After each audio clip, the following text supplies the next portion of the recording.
Welcome to the Profitable Husband Podcast, where we explore the untold stories of men building empires with their partners. My name's Will Okai. Let's get into it. Ladies and gentlemen, welcome back to the podcast. It's been a while, but today, sitting here, super excited because I have a very special guest, the one and only Nick Fisher. Dude, thank you for having me. I've been wanting to do this for a long time. Heck yeah. Thank you for being here. So you are somebody that I've been connected with for a couple of years. You're married, you're a father, you have an amazing business, and it seems like you're actually, for those who are watching, I am sitting in Nick's office. There's a 250-person mastermind sitting outside, then there's a full team sitting in another room. Super inspiring. You're the first person that has come onto the podcast that is in the info world, in the operator world. So like digital goods, welcome. digital. Thank you. Dude, it's amazing to be here. Yeah. Who else have you had on Man, that I might know? I started with Chris Harder, JT Barnett, Oh, yeah, Chris Harder. Oren. But yeah, lots of guys. JT, I don't know, but I love his content online. Yes. Like his branding and tone and everything that he does around content and creative direction, sick. Yes, it's fun. Yeah. His episode was really good. We talked all about like therapy and Interesting. the reality of growing up as men, but in like fully female households, and how that, I think, and he thought, shaped us into being like better with women, but also the interesting dynamics of like when Becca and I go to a party, I always say like, you'll find me sitting with some women in like a really deep conversation on the couch, and Becca's like schooling some bros on beer pong. That's And cool. so we have these like, me and JT have these like similar weird gender reversals in our dynamics. But that was fun. Yeah. I'm curious. So do you want to give a quick intro about like who you are, what you do? Yes. My name's Nick Fisher. I am a co-founder here at the place we're at called New Reach Education. It's in Tempe, Arizona. The mission and vision of what we're trying to achieve is financial education that's both practical and actionable. So what that actually looks like, though, simply is we do books, courses, mentorships, masterminds, live events like what's going on here, anything that is in the realm of educating people about how they can make more financially, or really just certain opportunities that usually haven't existed to certain groups. So specific examples include real estate education and Pace Morby. We have taught everything, honestly, under the sun, from credit, business credit, and the most fun one I always say is helping babies sleep through the night. That one was specifically aimed at moms who have newborns and they're waking up 4 times a night. It's past 4 months, and that's a problem that we could solve with education. So any educational problem that we see that we might be passionate about, that is what we do. And what made you like get into wanting to be at the epicenter of education? See, I don't even look at myself as the epicenter. Okay. I like wallflower, if anything. Okay. So like when I thank you though, because I know you meant it as a compliment, but why I wanted to get into education, it probably had something to do with my mom was a teacher. So I never thought about it because I always wanted to be in business ever since I went from like wanting to be a police officer to like running a hotel, which is like business oriented, at like 8 years old. And I think Dunson Checks In, the movie, if you remember that one. That one I remember being influential and being like, maybe like I would love to like live in a hotel, manage a hotel. And then by 8th grade on, I just knew I wanted to be in marketing. Okay. Yep. And then my dad at the time, he worked at a place called Caterpillar, told me they don't hire marketing majors, and I wanted to go to college. So I was like, cool, I'll just major in something that will have actual job placement. Okay. So, and these days, I don't think it matters too much. It doesn't help, it doesn't hurt, but it's not like no one will hire marketing majors. So you guys don't have to worry if you're a marketing major. But I am glad I went to accounting route, learned the financial stuff, and then I got to use my, or let's say scratch the marketing itch. I got a job while I was in college at Apple doing marketing and sales. Oh, interesting. And they taught me all the Apple, like it was while Steve Jobs was still alive. I got to fly to Cupertino, and it was just like part-time 20 hours a week type job, but it was super impactful on me, and I still use some of those like lessons I learned from them, specifically around like getting conviction in marketing and the importance of it.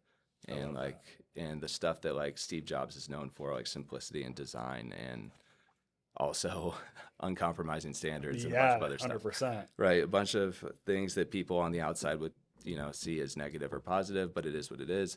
That was the first exposure I had, and from there, I didn't have any business like ambitions to be an entrepreneur. I wanted to be in business, but didn't want to be an entrepreneur. Yep. If that's like a path, then so be it. Yeah. But I've always been like naturally a good number two, even in like this business that we're in. My other co-founder, Josiah Grimes, like he is a much better operator in my opinion, and which is why he's in the CEO seat, right? So all that to be said is I had an accounting job now at this point in my career, marketing skill set that I wanted to scratch the itch. And I met my wife, Steph, who's amazing, our last semester in college. And after we started dating, she was a biology major, but she was already getting paid in college for wedding photography just off of posting photos to her Facebook page. Wow. Yeah, and she has like some of her albums, like her handle on Instagram, From the Daisies. You guys go and follow From the Daisies if you're not following her. I bet some of the people that are watching this actually already do. I bet they do. Yeah. I've been stopped in a hotel in New York and asked if I was From the Daisies' husband No way. before. Really? Yeah, it would creep me out. But That happened to me one time. It's like, are you Becca Luna's husband? And I was like, if that person is watching right now, it only just like startled me because it was so like it's never happened before. yeah. But yeah, she's the best, and she's super talented, and she always was really talented. And I was like, whoa, why don't you do that? At the time, like even making like $800 for a wedding in one day, I was like, whoa, if I could do that every day, I would. Like you clearly have product market fit. Yeah. So And that was when you guys were just finishing college? that was, yeah, while we were dating in college. I was at the time in my last semester. Wow. She still had another semester to go. So that's where we met, and I just helped behind the scenes. Just say, hey, you don't have to do the major thing. I read this book and it told me like, you could go a different way. Yeah. And I forget what it was, but that's how we started. Have you guys from that point had very like structured roles, or do your guys' roles feel more fluid in your relationship? Great question.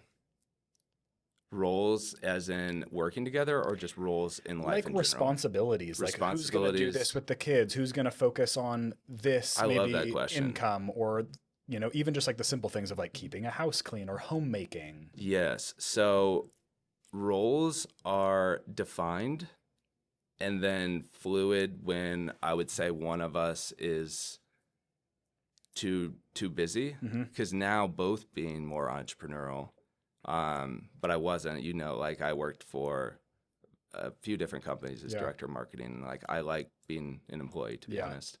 But once we were both like, once you're the top of the food chain, so to speak, and everything has to go to you, and you're solely dependent on the success of what you're doing, it does pull. And you and Becca, I have probably a different sort of like relationship, because it's like fully aligned in one business. That's most ideal.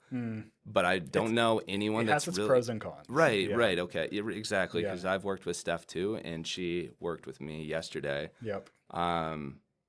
The big, yeah, like so to speak is like, I don't actually know. It depends how you say fluid or like roles, but we definitely define roles of like, hey, I've been, let's say, the stay-at-home dad before. Yeah. Working on like my idea while she was the primary breadwinner. That was early in our career. Oh, yeah. Yeah. What was it like going from that dynamic into assumably that role kind of reversing, and like was that uncomfortable, that transition? Or I guess even before that, was it uncomfortable for you when she was the breadwinner? No. I don't have any ego about that. Yeah. So like, yeah, I'm from the Midwest, and gender roles are pretty established. Like, Right. But I never bought into it, even as a kid. It's just like, it doesn't matter. Yeah. That's, I feel like, a lot of what me and past guests have talked about on the show, of like, even that dynamic of a lot of the time the wife making more. And it's interesting because, especially like when I was talking to JT, it wasn't actually necessarily about the money. It was more so finding a purpose before me. or Yes. finding a purpose before him in that situation. Yeah. Of like, I remember at the beginning of watching Becca find web design, it was just like things clicked. And I was like, man, I'm so happy for you that you Yeah. found something that like it really is your thing. Like it's not like work. Obviously you have a huge opportunity financially, but it's like also Yeah. it's like your thing. You're energized You're by it. energized by it. Yeah. And I think that's probably why we get along so well, because we have that similar trait. Yeah. Like probably different personalities, but similar, that trait like Yeah. is there. So for me, nothing drains me actually more. Like I always say it's selfish that I want other people to win, because it's draining to be around people who don't want to work or like win. Definitely. Or I'm like, well, man, if she felt like she had to like work to only provide for me, that would be draining. Yeah. That would have probably not hurt my ego, but it would have been just de-energizing, draining. Yeah. I love that. So now what does life look like? You guys have two kids? Yeah. Wow. Two amazing kids, Stevie and Saint. 7 and 4. Stevie's the full name? Stevie B. So Fisher. good. Yeah. Which, Stevie Nicks, if you guys like Fleetwood Mac. And Steph doesn't find this as funny as I do, but it's cool that Stevie Nicks, and Stevie Nicks' real name is Stephanie. My wife's name is Stephanie. Okay. And we didn't know that at the time. That was her full name. And then Nick. Yeah. And I was like, that's kind of weird, right? Yeah. So That's you guys good. agree? I like that. It's kind of weird. We didn't know that, but it's cool. And we both just liked Fleetwood Mac. And yeah, Saint's middle name is August, Saint August, which I think is like the saint of knowledge and wisdom and books and stuff like that. I read the Wikipedia page and I was like, we knew we actually decided on August before Saint and then worked backwards. So I love that. yeah. So you manage an agency now. Your wife does wedding photography Yep. all the time. Is she traveling all the time and out of the house, or does she condense it to like a summer season? During the era where she was like what I would say the primary breadwinner, and I guess I've never been the stay-at-home dad. That implied we had kids. I was a stay-at-home husband looking for his next move at one era of my life. Relate. Yeah. So, and thankfully I was like, cool. There was, to summarize that era, I remember her saying something like, you can be an entrepreneur so long as you make $3,000 a month or more. Okay. And by entrepreneur, it was like freelancer at that Sure. point of just taking on bad clients. Yeah. Making $100 a month with this dude who wanted to pay me for ads or something. So I did that until like it didn't work anymore, and then I went and got a job. But fast forward to like the kids era now, she's less full-time, I would say, part-time, because she wants to be a full-time mom too and not sacrifice the kids at that age. And ideally, I would love to find some more flow with the kids too and her. That's why we came down here in Arizona. Life was like definitely complicated for a while with all the companies we were starting. So it feels good for the first time in about a year as far as like homeostasis again. I'm happy to hear that for you guys. What is it like in the phase of right now with you having so much being built and being a part of, like, at least from my perspective, such like behemoths or machines of businesses? Like, how do you navigate the complexity or like intensity of your business and aspirations with then when you come home and you're a dad and like softer and in that environment?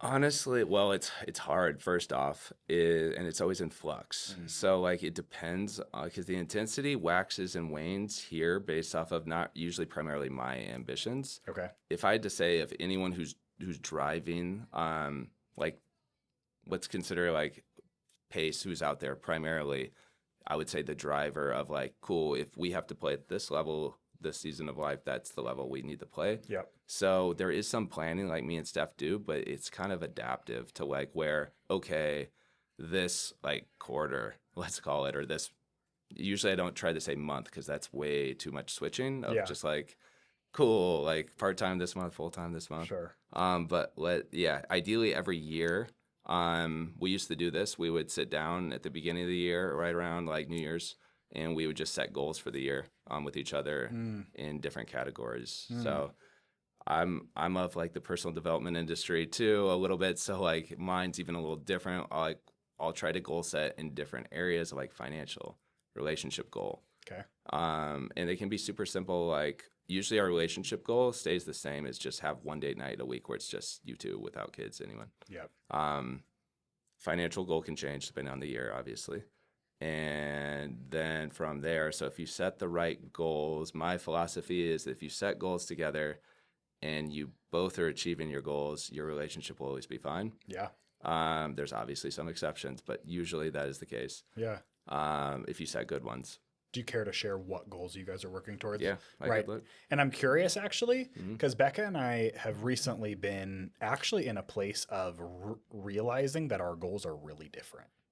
Yeah. And so it's That's like very important. it is. And it's interesting because I think it comes a lot from actually getting to a place of having a lot of opportunity. Yeah. And when you have a lot of opportunity, you get to ask yourself, what do I want to do more often? Right. There's more decision trees that like you now have, and people call it shiny object syndrome or whatever, but it's just more opportunity. Yeah. It's a blessing.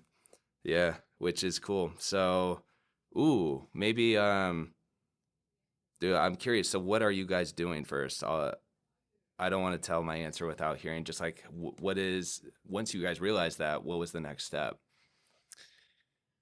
Honestly, like sitting with the discomfort of that, because it's interesting. So I would say am more driven by money than Becca is, and Becca is more driven by lifestyle and experience. Okay. And so when we started our business, we were literally 18 years old and wanting to become digital nomads. Yep. No business really tied to it. It was just like, I just want to travel. Yeah. And so now that we have built a really big and successful business, Becca is still wanting to travel all the time, could literally live out of a suitcase. And I have realized that now I actually work a lot of the time to achieve comfort Yeah. in my lifestyle, and my comfort and being able to manage the level of responsibility and business that we have for me looks a lot more like routine and like habits and being a little bit more habitual, where that is like Becca's worst nightmare. Yeah. She hates routine. Yeah. And so it's interesting, like, because when we started our businesses, we weren't high performers in any way, shape, or form. Like, either was I. Like, we didn't even really understand what the word meant, right? Yeah. Now, Becca, even more so than me, has a consistent quota of views that she needs to get each month for herself. She has a team. She has content days. She has like Reddit forums of hate, like all these things CEO, that really add up. And she's just a badass. And so she also is like you, like a crazy person, that she has the biggest weekend and then also is going to host her whole family during the weekend. Yeah. Like, she stacks, right? Right. That's my toxic, like, I don't know what you would call it. It's probably a negative coping mechanism, is increase the intensity until you find where you break. Becca, she would even say it herself, but she thrives in chaos. Yeah, me too. All right. It's not that I thrive in it. It's just that everyone else, I feel like, can't. I watch everyone else crumble, and I'm like, I think it's a superpower. It's superpower, but it's not. Then you have to think about, okay, well, then I would say, like, if she's like me and Becca could talk about this later, pushing past the point where everyone around you can handle that, and knowing that everyone else is falling apart while you still are fine and can handle it. I would say that's maybe the self-indulgent point for me, where it's like, oh, is it just more interesting to see if everyone around me is like built like me, or am I trying to actually push myself, like my value? So that's the question I wrestle with sometimes. That is a very interesting concept and definitely resonates with us. Like, even just in a business and team setting, I always describe it as that it's super annoying that Becca is better at anybody's job than them. Yeah. And it honestly is annoying, because it's really hard to like find and create and lead like amazing team members when there's that dynamic. Yeah. And recently we have started working with some people that are like real heavy hitters at what they do. And it's really been a breath of fresh air in some ways, because I think Becca got comfortable feeling like she was the smartest in the room, or feeling like she was and also the downside of that is feeling like you need to do everything. Yep. And it's not feeling like you can release the control because it's never going to be up to your standard. Yep. But the other side of that and working that hard and being able to not crumble is eventually you hit burnout. Yep. Yep. So, and then me, it's like, well, how bad do I want to like crash and burn here? Yeah. So it sounds like, yeah, she's me and my wife, like Stephanie is a blend, I think, of like Becca is a blend of maybe certain qualities that we have because both of us, how I describe it is Becca, like loss of control is her like biggest fear. Or is it it's loss of autonomy and freedom? Because it sounds like it could be one of those two freedom things. and like truly is a rebel to her core. Cool. And so like then she's more like me than my wife, who is more like she just loss of control. No, it's way less I think about control. It's honestly about like wanting to do different than others. Yes. Where like even in our business model, it makes sense that you have, you know, something as generalized as like low ticket to a masterclass, to a course, to a mastermind, to a one-on-one program. Like there's a clear ascension. Yes. Becca's like, I'm good on not doing any of that. And I'm just going to figure it out my own way. And so it's like, it's amazing. And it is also, I think, equally challenging when you realize that you have skills that do fit into not a mold, but like there are reasons why things work. Yep. And so you have to be, I guess, fluid in that way of being able to release the control. Yes. Dude, yeah, I'll have to I'm going to look at your guys' did we make you take Crystal Nose the first time we ever worked together all? I think it was an action item that Amy sent me. She sounds really close to like my Enneagram type. If you guys take Enneagram, she's like maybe 4-wing 5. I'm like, if she wants to do like, if she's better at everything, she wants like it's mastery, the desire for mastery. That's the 5. Yeah. And then 4 is the desire to be uniquely yourself, and everything has to be a unique stamp. Yep. It hurts you to be a clone. Yeah. Anything else. So, and I sit like 5-wing 4 for all. If there's any Enneagram nerds, they'll probably appreciate that. So I bet we're right in knows that. hers, so That sounds like those two tendencies. My wife's an 8, and that balance is always how I kind of view relationships through is like, what do you value? And then what is your natural tendencies? Because those don't get exposed until usually stress enters the environment, I feel like. And then it matters. Yeah, honestly. So what are you guys working towards individually or together? And are they separate? Good question. Yeah, I have it pulled up. I just got distracted. So you can see here, 2023 goals, 2024 goals. I guess we didn't do it this year. We got too busy. This year was rough. So we missed the goal setting. That's probably why it was maybe so tumultuous. Let's look back at last year. Yeah, let's look at last year. So my goals, like personal, I'll give you some examples. 4 hiking reflection days for the whole year where it's just like phone off, just and that roots like privacy or just the time to reflect is definitely one of my values. I love that. To disconnect. Yeah, one is like a financial goal. It was for this project in particular, the Agexa project that you guys came out for.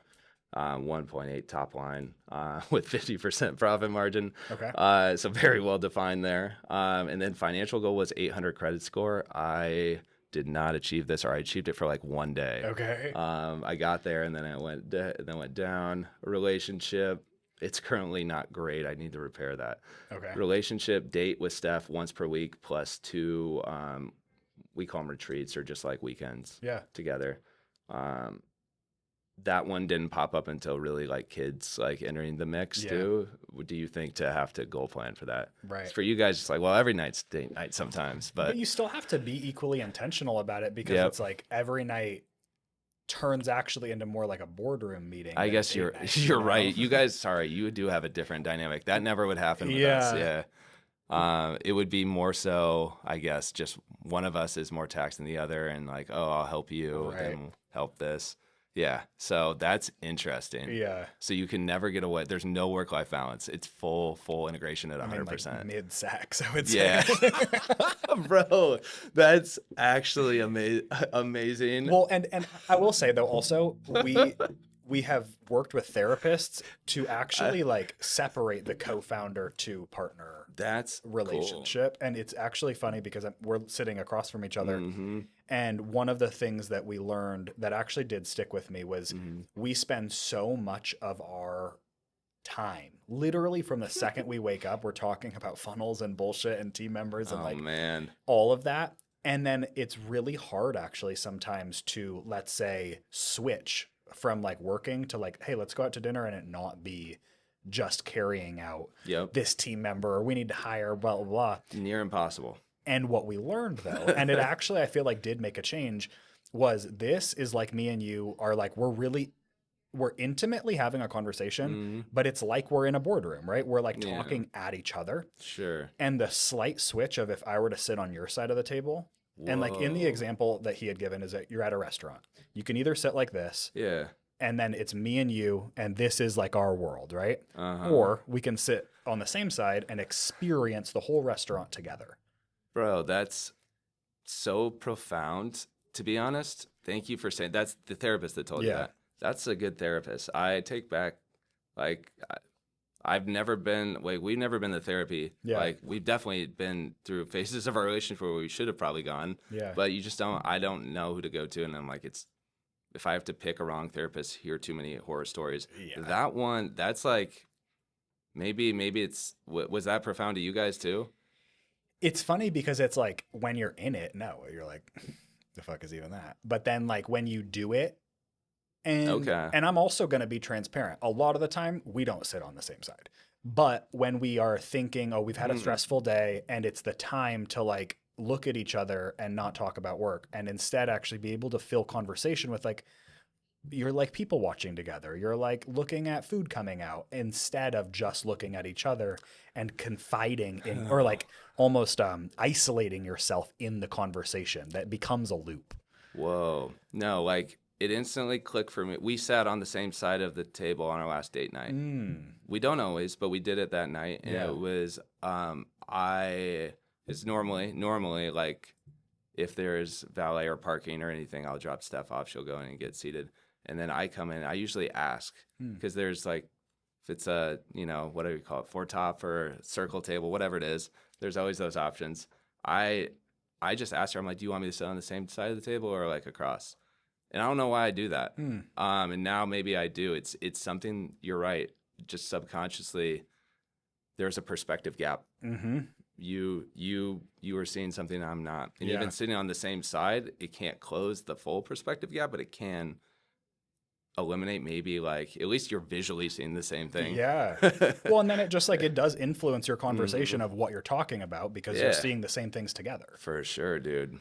And dang, that's actually crazy. I bet people who film video think about that a lot, actually. Like Yeah. there's two cameras set up and whatnot. I just Honestly. am oblivious to everything. Yeah. So It's interesting that the funny part is that therapist was profound, but I think like a lot of people did one session with him and we're like, oh, we're probably good. how many sessions did it take for you guys to get benefit? Well, that was just one. Oh, that's sick. Well, what else? What are the other? The other one that was actually a big takeaway that we do like reference in conversation more is just the concept that one negative is worth 5 positives. That's my biggest. Who is this therapist? Dude, he was some random guy on Zoom. Okay, well, yeah, But it was real. And it was like the negatives. I'm honestly kind of like sometimes I say things without thinking about them. yeah, And I commonly am like coming from the perspective of like if I see something it could be better, I'm gonna say it. But Yep. then like Becca as a performer and as somebody that's creating content all the time and like putting her everything into it, Yeah. a lot of the time it's just not appropriate to give negative feedback. yeah, And if you say things like I'm always thinking, I say you're pretty so many times, like all these things, but realizing that 5 of them are 5 to only 1. worth the one. And it's like, man, those one things actually do kind of stick out. yep, And I even think about it in a team setting too, where I might put somebody's idea down one time. yeah. I'm like, oh, I don't like that. Or like, no, we're not doing that. Now you need 5. And now it takes a long time to get back. So That's cool as a strat. Like I knew that 5-to-1 concept. That's Yeah. like there's a psychological study I've referenced, and I think about it for our brands because it's solely work, and I think about it in relationships, but I don't have like a technique. I've made a joke about because I've known the concept. I'm like, all right, how do I tell Willow I don't like him? I'm like, hey Willow, you have nice hair. Hey Willow, you have nice eyes. Hey Willow, I gotta like your sandwich smile. it in. Hey Willow, and then I'm like 5, you suck. But that's not obviously the practical application of it. Yeah. How do you actually count it, or is it just the subtle I think it's just the awareness for guesstimate? me at Yeah, least. the awareness. It's the awareness also of kicking myself when I realize that I've flipped it and I'm at 5-to-1 of being negative. Yes, And I think that you're in a negative loop. and I think that sometimes, and it's interesting because like when you think about maybe your agency clients like Pace, similar to Becca as this creator hero, they have to almost live to be able to show up, especially to public like that Yes, all the time. You almost have to live in a delusion of happiness. I think so. That it's easier. Yeah. And Otherwise, you're subject to psychotic break. right. And you probably still are. Yeah, right. And so with that, the Gotta be really careful. negativity has to be really filtered. Mm-hmm. And so because I'm the one person that goes through the filter, Yep. I have to catch myself when I'm sometimes being just like negative about things that relatively like should just feel more positive. They should feel like an opportunity. They should Yes. feel fun. Even like a simple concept of like you make a lot of money on a launch or something, Mm-hmm. but then I could be like verbalizing that I'm like tripping about taxes or some bullshit. Yep. And it's like raining on the parade. And Yep. it's like bringing a negative to a situation where like just let it be positive. Yes. Dude, thank you. Like no one can say that enough to me. I love the 5-to-1 too, and like Tony Robbins I think is who I first was put on to like with the concept or something, and his tuning like of his ears the one time that I was in the room with him is so sharp that he fixes every little what he would call a negative presupposition. Yeah. And he flips it. And he's like, "No, you're not. And I watched him do it to people who said, "Oh, I'm introverted," and that alone isn't a bad thing. It's just a label. It's a neutral label that you have put meaning to in a positive or negative direction. And if it's negative, like some people have corrected me, they're like, "No, you're not introverted. You're extroverted." And I was like, "Oh no, I'm happy, like that's a positive label to me." And some people are like, you can fix that, like it's something's wrong with you, Interesting. right? And to me, like if you start to believe that though, Yeah. then it becomes like this negative loop in your identity that you can't be something, and that's like he put me onto that too, so I try to catch it, but Steph like caught it for me a few days ago. What was I saying? Similar situation though. It's like you should be happy, like you just had something that everyone would kill for. Your younger version of yourself would kill for what you just accomplished, and you're sad about taxes. Yeah. Shame on you. It's like a mindset. It's a mindset shift that I think you have to get to before you even, or at least for myself, like you have to get to before you even realize that it's a problem that you need to work on. Yep. And honestly, it's a problem that only some people are fortunate to even get to. Right. In a lot of ways. Exactly. Do you think of yourself as an introvert? Yeah. Yeah. But for maybe a different reason than other people, because I'm just nerdy personality wise. I think I have introverted thinking. Yeah. Yeah. I think of myself as an introvert with like good people skills. Cool. But I'm definitely not extroverted. So that's very possible. Yeah. Like I forget even who invented the term. It's kind of like to me kind of useless. Like it's way more complicated than either of those two categories. I think of it as like, do you go in or do you go out? Like with that is psychologically where it's rooted from. Yeah. Is your first, like if anything, like if I threw both of us in this podcast room, as soon as we sat down, we would have done one or of two things. Yeah, externalized or internalized. Yeah. They're like me, I tend to think first before. That's why when I asked you the question of like even who is this audience, people who externalize generally just jump right into it. Yeah. Totally. Yeah. So back to your goals. to go like a little bit deeper.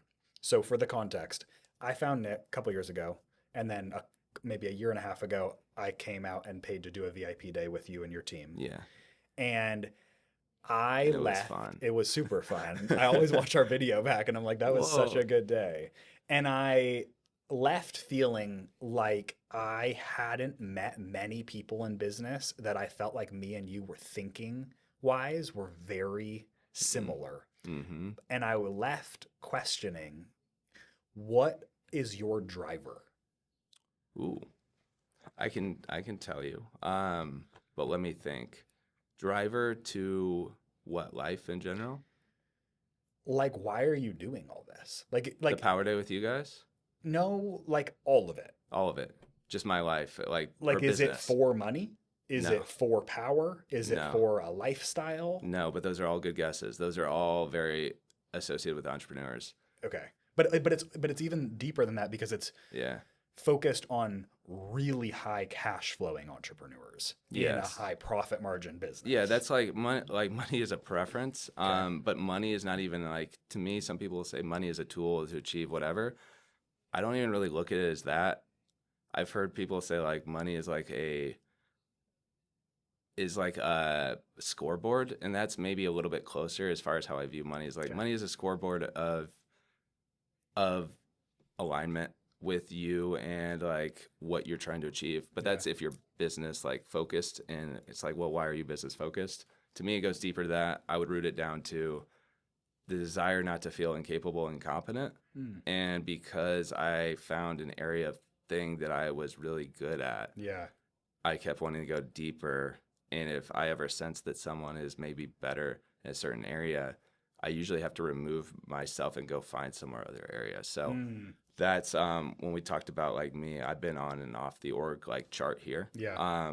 Because I come in if I feel needed, but if I'm not needed, then I hate getting in the way of what people are trying to achieve, because to me, like, I don't have usually the pride, like guilt, kind of complex of like, do I need to be in here or I'm out? I'm Yeah. really, I guess maybe how would I articulate is usually I just say what you said for Becca: autonomy and freedom and independence. Okay. Those are like the main keywords of what I'm optimizing for, so Okay. to speak. And is Yeah. that the same as Stephanie? No. She has some shared values for sure. Okay. Like, both of us need privacy or the ability to like reflect. We like, you saw like retreat on my Sure. goals, and then let's look at hers actually. Because it's very telling when you set goals, you find your values if you don't know what your values are. Or you could just take the crystal nose test and I'll tell you after you take a bunch of questions. But personal, like, to 8 hours of sleep per night. Start yoga 2x per week. What that tells me is like clear mind, or like Yeah. or some Movement. sort of privacy related, right? Sure. Health, mammogram and an EKG for me. Both her mom and her family has a history of breast cancer, so like preservation of life and family, right? Career, 120K on photography, 300K on just educating people about photography. That was that year.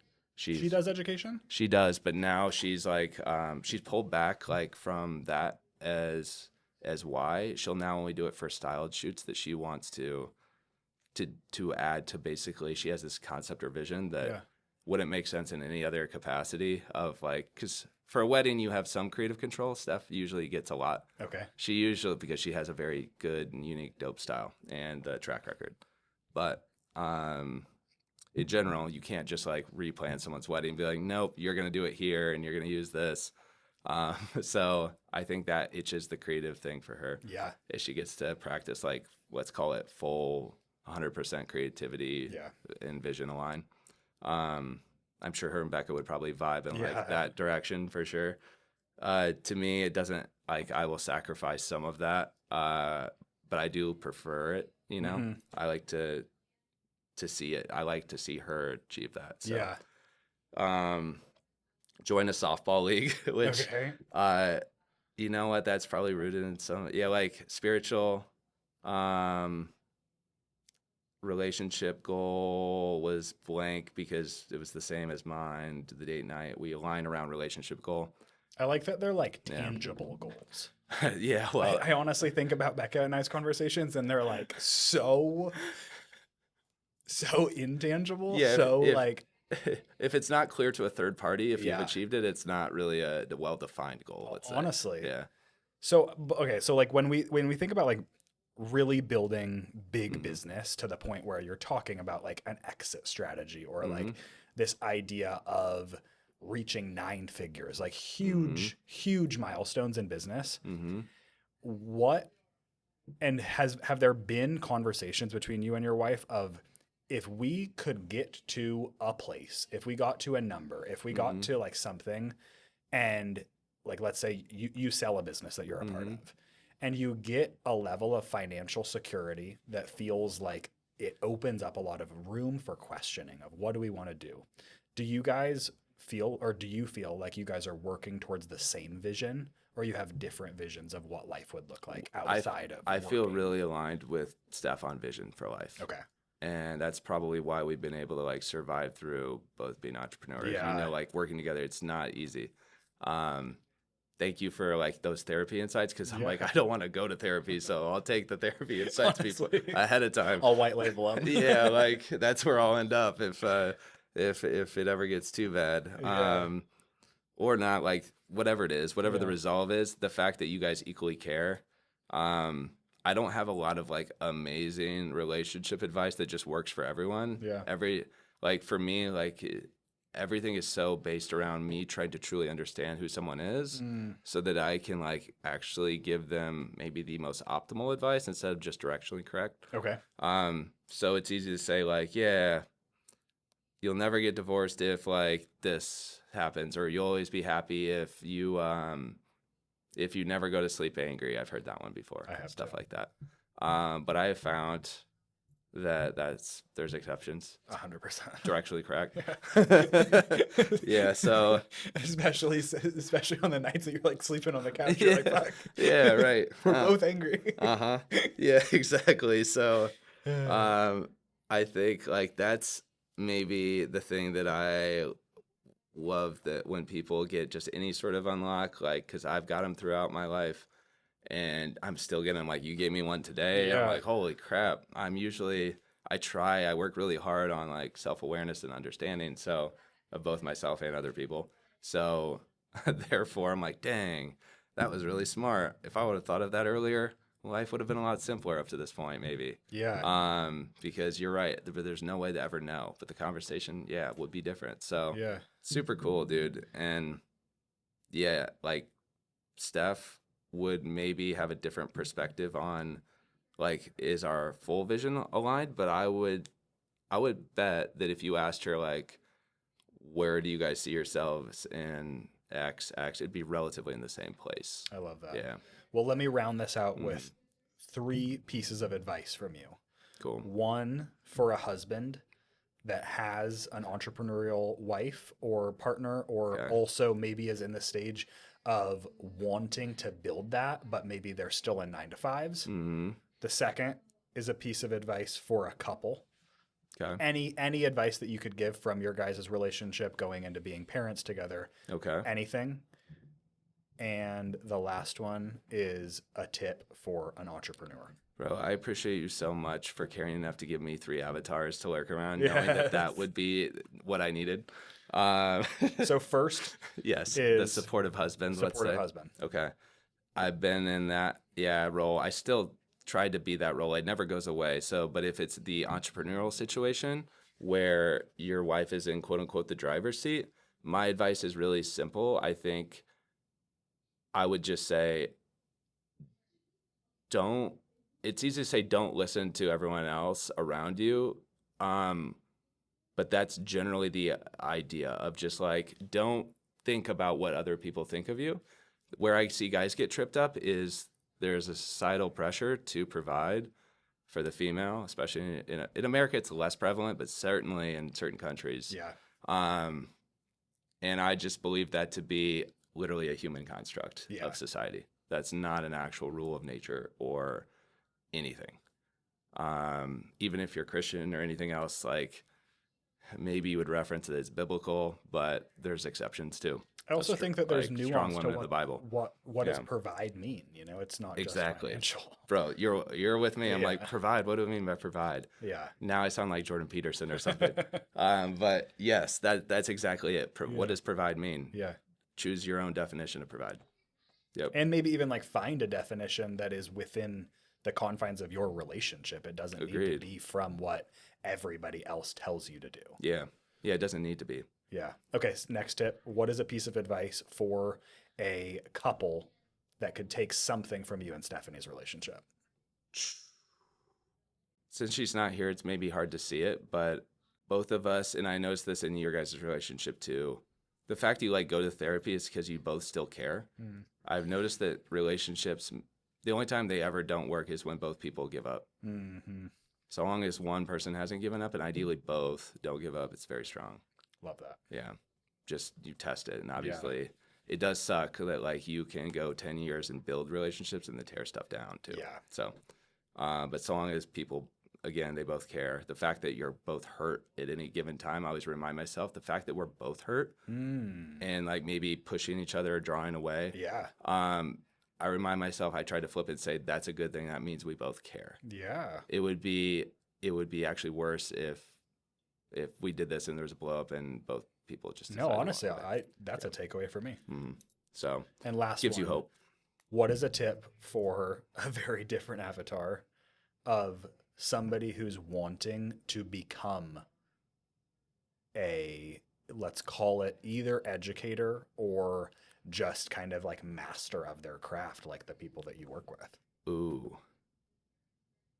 Maybe start with Read Mastery by Robert Greene. Okay. The 10,000 hour rule is pretty good.